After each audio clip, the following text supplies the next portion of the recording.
Tout le monde a bien la téléphone, on attend vers 7h, non 8h, 9h. Après, Nathalie, ce qu'on a réuni, il y a Mindono, la Lemba, na bengi Modero. Modero a bien naza sur place à corps et na morgue, il y a Mama Yembo, il y a Mama Yemo, pardon. Il y a eu qui va bruit, va toiser les là.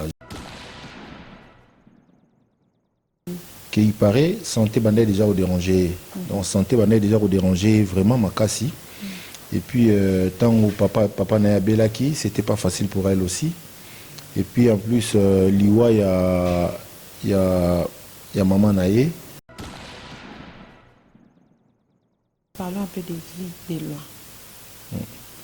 Santé à vie de loin, tout le monde a continue toujours.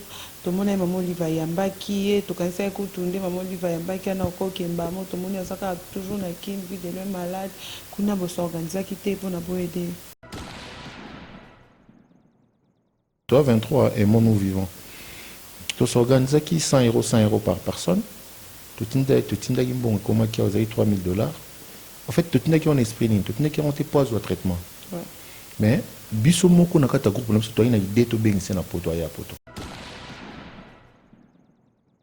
Bonjour et bienvenue dans votre émission préférée sur playboa.com avec votre humble servante Cholicia Santi, la poupée Barbie de la presse en ligne, autrement dit la remontada de cléboa.com. Je vous aime beaucoup, ndebino pibulinganga mingi place bozali partout beaucoup landa émission oyo, soki eza na kati ya bureau, soki eza na kati ya ndaku, soki eza na kati na yebite place bozala ba tout ça là. On vous aime beaucoup, ba gros bisous na bino place bozolanda biso. Merci à Delana Tonton Banda, merci à Pichu Mangaya Boss Lady. Sans oublier celui qu'on appelle Berger Junior. Merci à toi, merci à Francis Walla Walla, merci à Jolili Atala en chair et à os. En tout cas, pour aujourd'hui, on va aller recevoir pour vous celui qu'on appelle Zigora. Par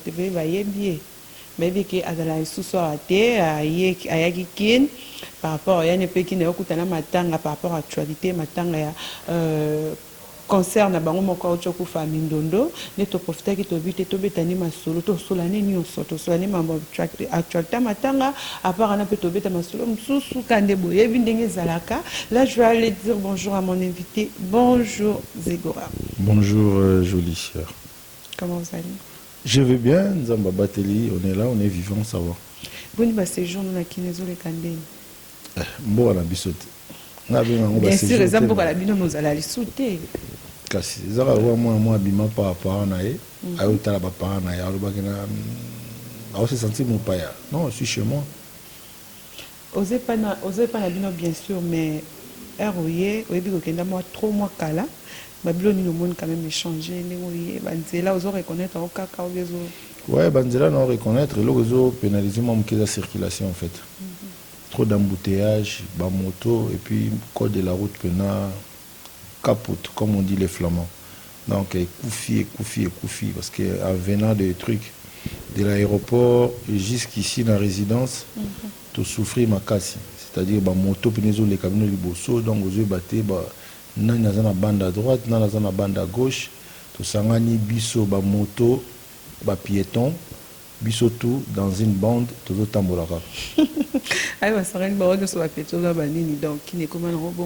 en tout cas, l'actualité oblige de bétano masula matango zui. Donc bezu bisonyo so parce que ça muto sala fier tamboka. Comme était no choku fa mindondo. Et ça là qui on donne eroka qui sangwana matango. En fait, je dormais le matin. Tout le monde a baigné dans le téléphone à bisinga on attend vers 7h. Non 8h, 9h. Après, Nathalie, ce qu'on a réuni, il y a Mindono, la Lemba, na bengi Modero. Modero a bien naza sur place à corps et na morgue, il y a Mama Yembo, il y a Mama Yemo, pardon. Il y a eu qui va bruit, va toiser là. J'ai vite compris que ma soeur, ma collègue ne plus. Donc, ça n'a vraiment pas si mingi. En connaissant ses qualités, ma capacité artistique à Zaranango, ça fait très mal.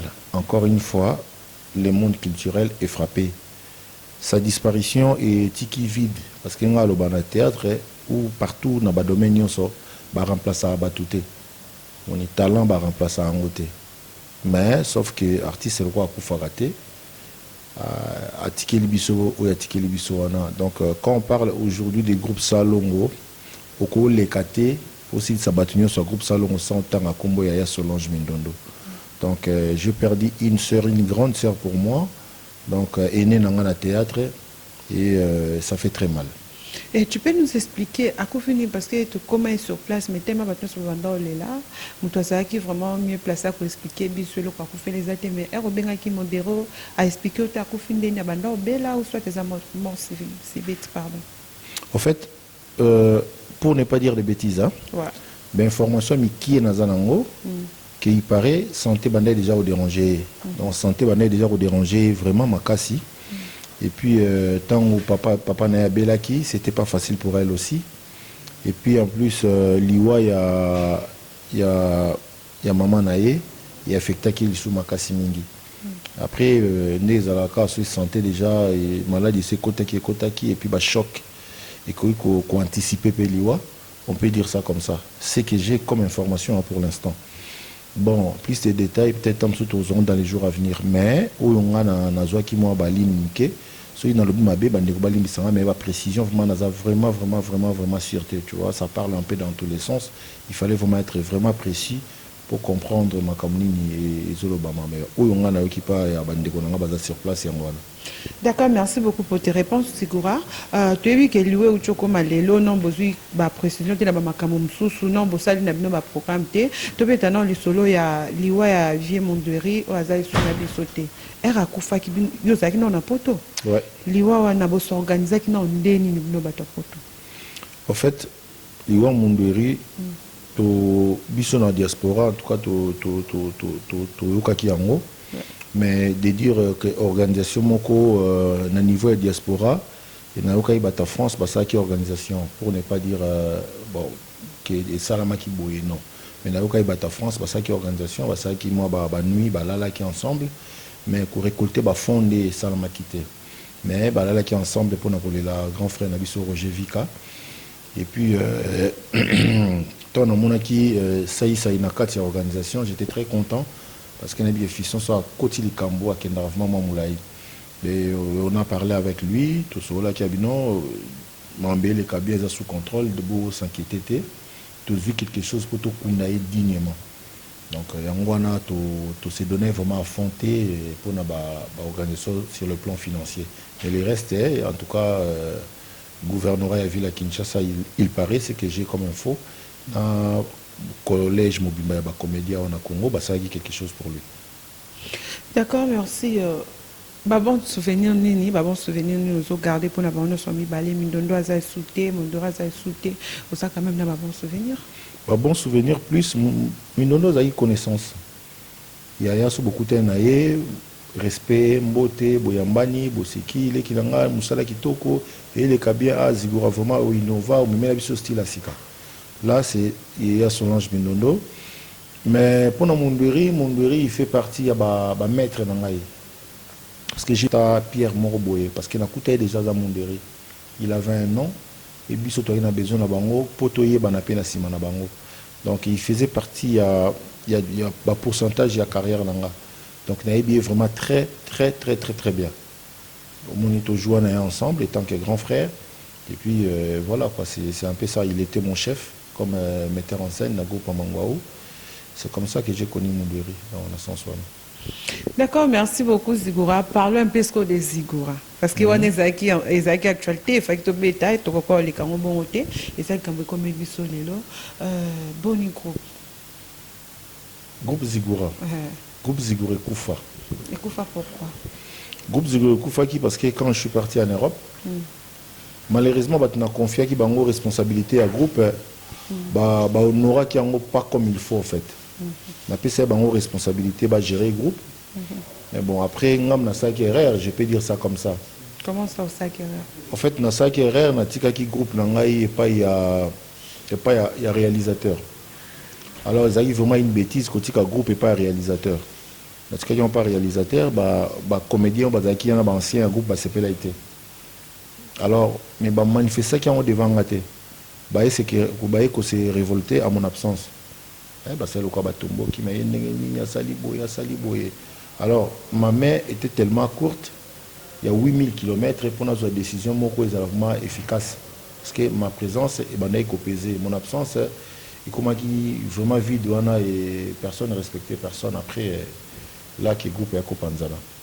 Siko er ozongi pona obandela yango ou bien ozongi ka pona ba séjour na po ba séjour na. Non.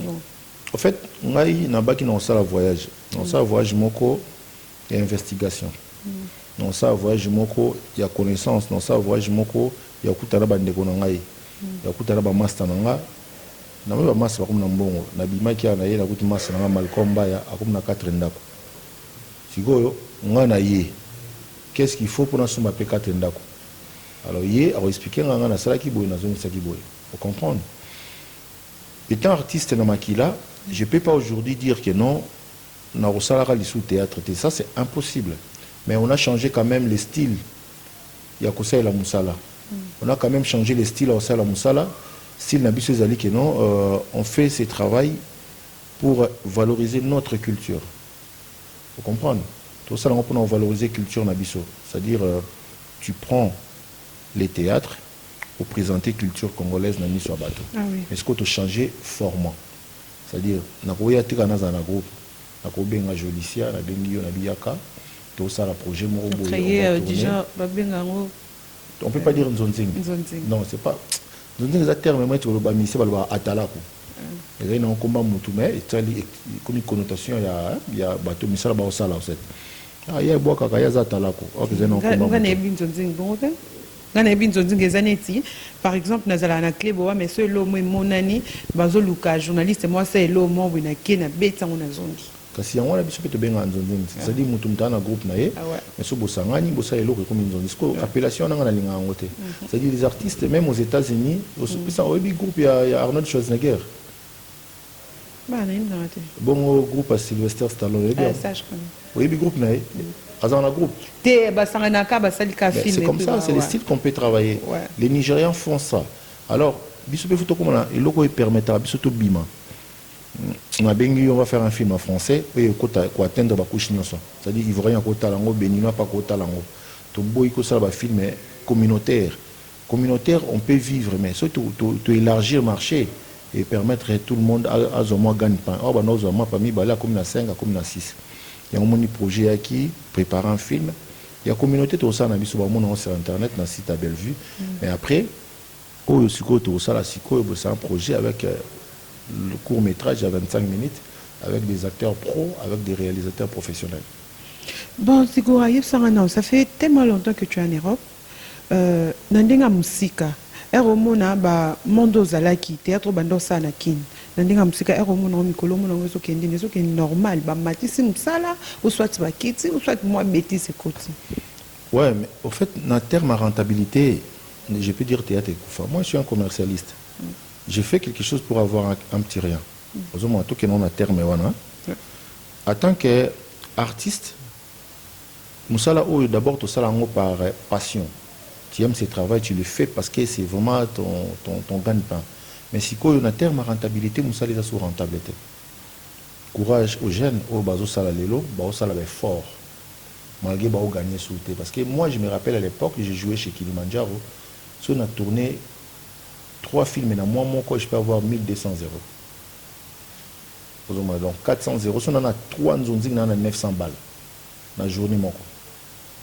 On a tourné 4 tableaux, on a tourné 4 tableaux, 3 jours, on a 600, on a vu 900 euros dans la poche. C'est-à-dire, les lots, ce n'est plus le cas au fait. On sait qu'il y a makasi. Au moins, on a un exemple c'est important. Internet, c'est bien et permettre de comprendre la technologie, les avancées, tout qu'on sort. Mais côté mon Internet, c'est même sur le marché. Moi, quand je suis arrivé en Europe, DVD à théâtre, c'est 10 euros. Bon, DVD à théâtre 10 euros. Après quelques années, il a mis 5 euros. Après, il a mis ça tout 5 euros. Après, le DVD disparaître. Il y a des sites internet. Congo number 1. Vous comprenez? Il y a des. Mais l'élo, et comme il est belé, marché comme il saturé, le terme est pas vu. Théâtre, mon côté, il y a Congolais, ils ont 500 000 vues. Alors, comment on va vivre mieux notre vie à Bisso artiste et comédien? Alors, projet, ce que commis que non, il faut aller loin, il faut aller peut-être voir les Netflix, Netflix, et puis aller voir les comédiens de West Afrique, et puis tout ça la force. Maintenant, comme aussi on a comme capacité intellectuelle pour tout pousser Moussa na biso musica. Mais Moussa les a vraiment na baisse. Oui, na baisse. Moussa les a na baisse, Zigura. Soit ça est-ce que non, nous ça la nous bon. Aux impôts ça va bien en bon. Est-ce qu'on peut ça en terme comme bon on a bien. On a joué dans un film ici. Ouais. Ce que nous jouer la film et nous devons le buana. Bah comédien ni penso okutanga o comme ozomona vraiment que baza vraiment na donc baza vraiment baza na professionnalité oyo zolukela. Non mais professionnalisme ça n'a rien à voir. Ça là. En fait moni soki otangi bakumba bato. O léser bande comme susu. Comprendre. Tozé belé o ezali capital ya ba talent. Mais ba talent wa par exemple Kinshasa. Non. To lobi na lobi bongote. Na lobi teke la zone di mangote, na lobi théâtre eza na baisse. Eza na baisse par rapport ya marché. OK. Ba site eza ebelé, ba vie est comme mouké. Je peux pas dire bah toi maman, capitale culturelle Congo. Il y a beaucoup de talent, bah toi maman, kasi ba bactéries, il y a danger bazan na mboko. Ezali comme facteur chance. OK. Ce qui opportunité ezali, il faut tracer chemin. Vous comprenez? Sur opportunité ezali au tracer chemin. Mais bon, vu que baleki belé, les gens ba icône ba na mboko nzela awa ezaka nango awa so même ngaso na bika lelo na l'équipe mami il est là pour pas na boye na l'équipe na bika na recruter bato ba ko vendre à dans autres 150 personnes. J'ai pas besoin de tout ça, on est en encombrement pour rien. Ah oui. On va appeler les gens au bazar déjà sur le terrain. Ils ont heureusement na bas na 50 au coller ça va monter. Mais ok bien au moins na moboya libanda on a nkuta weko nguma ya kana no olia awa mais les sana oya bango donc au bazar déjà dans le marché ils sont déjà capables de faire de belles choses. Ah oui. Alors on a préféré tout ça ngana bon tout ça musala. C'est bon, merci beaucoup pour tes réponses. Parlons un peu des vies des lois. Santé à vie des lois, tout le monde a continue toujours. Tout le monde a maman liva yamba qui est tout quand c'est que tout le monde maman liva yamba qui a encore qui est bas, tout le monde a ça toujours na qui vie des lois malade, qu'on a besoin d'organiser qui t'est pour nous aider. Bon, tout s'organiser qui hein, biso. Je peux pas dire que bah comme les nions sur la poto. Ozaki na conférence de presse ça là qui non, t'étais pas là. Non, je n'étais pas là. Ok, donc mais tout s'organiser qui tout seulement au groupe mon ya WhatsApp, toi 23 et mon nous vivons. Tout s'organiser qui 100 € par personne. Tout tinda qui bon comment qui a $3,000. En fait tout tinda qui on esprit tout tinda qui on te pose au traitement. Ouais. Mais biso moko na kata groupe na toi ina idée to beng c'est na poto ya poto. Ba démarche to banda qui en wana. Alors, toi, il a besoin de tout ça, là, moi, et l'euro, moi, tu as 15 000 € pour y aller. Après, tant que tu as une nouvelle, tes mamans Olive a eu charge, il y a en Afrique d'ici, il passe au traitement. Tout le monde peut voir vidéo, comment qui maman doit assurer biso. Après, tu peux comprendre que non, tu as aucun d'Afrique d'ici qui cause traitement. Mais tant qu'en Afrique d'ici, on a bana. Nana nous laisse à bana nae, nana occupé bana selon période oyo. Il y a une convalescence. Ouais. Donc, il y a un pensée qui continue peut-être à côté qui pendant son absence pour permettre donc on a pensé quelque chose comme ça et puis groupe Ango Lelo ils ont fonctionné bien comme il autour à Mindondo on va réfléchir sur Mindondo ils ont moko aider batu belé donc tout ça qui ont avec cet esprit là donc il y a kusangana baninga pour na compatir na douleur bandeko na biso. Mais ça fait tellement longtemps que kutana na maman Olive. Est-ce que depuis ceux qui ont visité sur la nuit tout n'est pas normalement semaine parce que nga péta on a yé tout kutana ça tout nga tout ça né programme pour tout kinda kuna mais ça c'est anticipé à ça déjà vidéo déjà là j'ai aimé par ninga ça qui démarche n'est qui très bien après n'a besoin nouvelle oncle nanga Koufi. OK. Donc grand frère il y a maman nanga Koufi. Donc babotama 4 maman nanga kufa frère na mususu pa kufa batikala ni quoi deux frères maman parce que moko akufi lelo et akufa qui semaine passée alors on a une nouvelle wana et bisenga moral donc on comment qui entre en cheval entre mes programmes familiales na ba programme artistique donc il bandé ko ça moi milinga mais je pense qu'avant la fin de cette semaine, je vais aller dans mon aïe et puis voilà, on a s'informer du sous parce qu'il y a qui failli déjà kende. Pourquoi inquiéter? Donc je ne peux pas vous dire que ceux qui inquiétent pourquoi, parce que ça va démarche, hein, c'est l'administration, tout qu'on sort, peut-être il faut médecin aïe, bah, comment ça se passe, le traitement des akindénis, ils ont processus hein, dans ce sens-là. C'est bon, merci beaucoup à tout le monde comme on a sous émission Nabiso. Un mot de la fin, et puis ce que vous présentez mes condoléances à la famille biologique qui a Mindondo na bateau Batika Banda. Ouais, en fait, on a lancé appel à les anciens groupes Salongo. Ouais. Beaucoup de Makambo. C'est très important. Et puis, bah, comédie dans la diaspora, je sais que le groupe Aimons nous vivants, Bazo, qu'on s'est préparé pour ça. Ouais. Et puis, Bisso, Tozo s'organiser aussi pour faire quelque chose, parce qu'on a une réunion aujourd'hui pour ça. Ouais. Donc, on a présenté condoléances dans la famille biologique. C'est très difficile. À côté qu'on perd de maman il n'y a pas longtemps, si vous voyez Morakei. Donc, mes sincères condoléances dans la corporation Nabiso Nyonso. Donc, comédie Nabiso Yamboka et Koufeli Lisusu.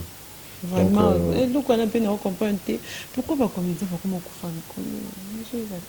en fait, ce qu'on attend, c'est que oncle n'a pas morgue, oncle n'a pas moussabé tenir solo. Tant que oncle n'a pas morgue. Le même jour, on a mis 71 corps. On a le même jour. 71 corps le même jour. Donc ça dit que tu vas couper belé. Mais quand on parle de comédiens, peut-être Reza, peut-être Batouba Yebani, Bana Combo, c'est normal que ça fasse des bruits. Donc on a sens voilà. Donc c'est un peu ça. Donc voilà. Zara que non, net yo so net aux singo ça accident c'est ça qui non un accident normal na cassette on va net sur les loso kufinga na po on makas. Mais pour le moment non. Merci. Bon on kufa. C'est côté n'anzambe pas et. Net yo bisinga que papa na ça qui accident. Pour comprendre. Accident ça imprévu non. Tu prépares tu sors de chez toi ou bien que tu peux faire un accident. Ouais. Donc c'est un peu ça liwa pe ko bimela biso ba mort subite ezali ba mort biso moto yebaka. Tu comprends? Moi mon oncle il était malade mais je savais pas que à Kokufa samedi moi j'avais un programme toute année dimanche. Après du coup nouvelle est à Koufi. Alors directement et bousculer ces jours là parce que tu as encore des choses à faire. En même temps comme il faut que comment ça se passe l'organisation c'est un peu ça sort des imprévus autres qu'on éviter en côté. Nous avons même taïbi pourquoi et à bon. D'accord, la salutation à la de partout dans le monde. Na pesi mbote na bande wona tout ya na banana la charité bien ordonnée commence par soi-même. Donc l'effet de l'amour, la première dame de l'Union européenne Vanessa Kasongolo Teta. Maman na Allegra Tokodiangani, Ayana Tokodiangani et Ayatola Tokodiangani. Na pesi mbote belé et à toute la famille Kasongo, à commencer par papa Kasongo héritier. Na maman Ntianfou Munzuzi na pesi libota mbimambote belé na pesi master na ngai Ben Ongeni na pesi mbote belé na Ana na pesi mbote belé et puis na pesi mbote pas master na ngai Davin Touloulou na Bruxelles mutambon ba ça ba blague té Francis Massinga garçon Paris na pesi mbote belé today tomorrow master Francis Massinga Azana eloko na poche na pesi mbote belé Yves Mbala petit nanga Arnaud Diala les grands gérants HB Trans na pesi mbote belé Didier Bangofa ba master tout et puis Alpha Mbouy na Londres ba mbote belé Mputu Chole na Londres na Niclette na bana na pesi mbote belé et puis j'allais oublier j'ai dit bonjour à ma sœur Nadège Mongoy et son mari Dauphin Mukendi et puis bonjour à Mireille Mongoy et Philippe Nancy pardon et puis na pesi mbote pa ya Paulin Kilolo donc bambote belé ba master na tout ya Belgique Congo ezamboka na biso bazonga ba ya te na singo bazonga te ba master na ba comédien na ba master na ba comédien Congo ya mboka na biso to meka sous ko soutenir parce que les comédiens vraiment tous en situation vraiment très difficile na mboka na biso donc faut couper ça moi coup de pouce dans le monde culturel. Tout ça vraiment la difficulté makasi et puis na bosanaki Mikolo na Paris. Parti opiniza très important. Mikolo na Paris. Solo ngolia taba ya solo. Taba. Batumbi ya solo. Il faut y na Bondi. Nari Marcel Dassault, numéro 37. Et pas ya Brigitte Katanda, na Lucien Katanda. Na Bandeli Boy, ba na Paris. Dimanche, rendez-vous etikali moko. Et pas ya Brigitte Katanda, na Lucien Katanda, nari Marcel Dassault, numéro 37. Na Bondi. Toye belé, ba dimanche, tu as relié Tabaya Solo. Et puis, place Nakat Sarasuki, dans le salon Cité des Oliviers, et pas il y a Guigui Kabouya, na Pessiombo Tebele, dans la Louvière, na Pessiombo Tebele. Oh, oui, bien. Ça va, Guigui? Oh, Guigui. Ah, ça va. Donc, Guigui Bambo Tebele, et puis dans la Louvière, Owana. Ndeto Zara Mboka Wana. Mboka Pena na Bisso dans la Louvière. Place Tokendara Pamba Pamba, et pas il y a bienvenue. Bienvenue, maison africaine, autolia rapidement moi. Loulé, place autolia moi tabac, moi kwanga, bureau africain. Toya pas bienvenue, na Pession Mbotebele, bienvenue Kalouanga. Bambotebele, encore une fois, mes enfants, je vous adore et je vous aime beaucoup. Bientôt, nous serons ensemble. C'est bon, merci. Nous voici déjà à la fin de notre émission. Là, c'était l'artiste Zigura, pardon, Nabongama. En tout cas, on a parlé. Qui va question à Bino, surtout à Bloco, vous avez vraiment la pose ça, la réponse c'est pas né. Il a répondu à toutes nos questions, pardon. Merci à Francis Walla, merci à l'international J'aime Guélor Mboulou. Donc, Bissayo Mboulou, merci à Jolie Atalan Charianos, merci à de la nation Tonton Banda, sans oublier celui qu'on appelle Berger Junior. Je vous aime beaucoup. Restez branchés sur playboa.com. Bisous. Mon il faut boire avec tous les jours. Alors, nous tenons à Western Union, comme today, tomorrow. Today, tomorrow. Today, tomorrow. On a autant comme nous souhaitons. So, nous avons un héros. Chaque nabi héros. Transfert en héros. Transfert à héros. Today, tomorrow. Soit yoga comme. So, bois qui today, tomorrow, qui si Francis Massinga, c'est son ami personnel. Today, tomorrow. Francis Massinga, son ami personnel. Donc, on a. Nous avons un héros. Il y a un héros. PC un héros. D'accord. Merci. Beaucoup de messages. Francis Massinga. Francis Massinga, Garçon Paris. Garçon Paris, sans oublier celui qu'on appelle Today Tomorrow. Babi, héros, Bilanga. Héros, c'est toi. Merci beaucoup. Je vous aime beaucoup. Bisous.